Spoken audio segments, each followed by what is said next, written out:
Morning. ഇത് പറമ്പെന്ന് പോയി പറിച്ചതാണ്. പക്ഷേ ഒരു പ്രശ്നം പറ്റി.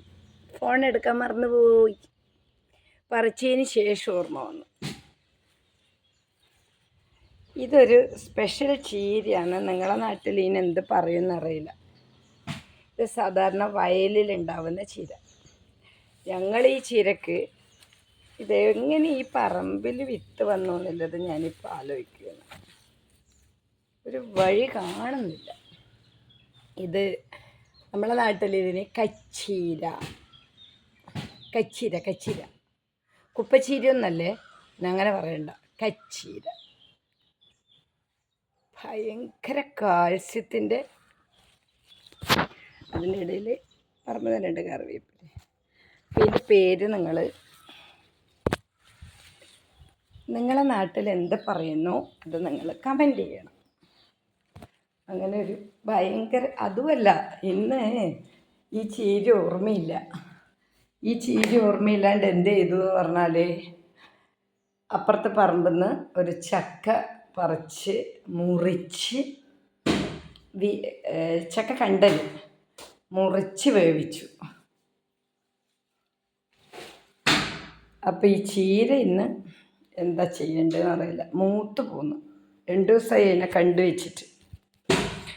എങ്ങനെ ഇതിൻ്റെ വിത്ത് പറമ്പിൽ വന്നു എന്നറിയില്ല. ഇതിൻ്റെ വിത്ത് എങ്ങനെ വന്നിനെ?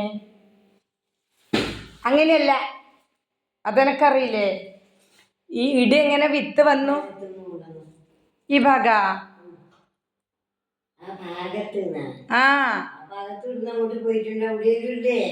യാത്ര ചെയ്യോ? ഇത് കച്ചീരിയാണ്.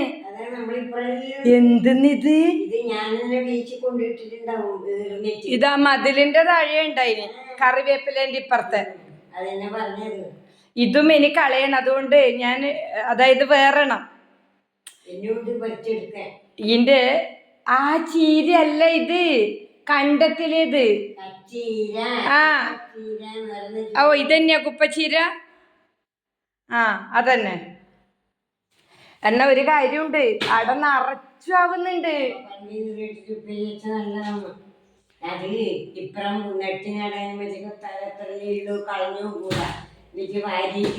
യോ ഇത് നോക്കറാ, നല്ല നല്ല എന്തെന്ന് പറയണ്ട്. ഇതിനൊരു ഇതില്ല, എന്ന് പുഴു വന്നിട്ട ഒന്നുമില്ല. സൂപ്പർ. ഇല്ല എന്നെങ്കിൽ ഇത് ചെറുങ്ങനെ മുറിച്ചോ, ചെറുങ്ങനെ. തേങ്ങ പുളിങ്കറി വെക്കലുണ്ട്, ഉപ്പേരി വെക്കലുണ്ട്.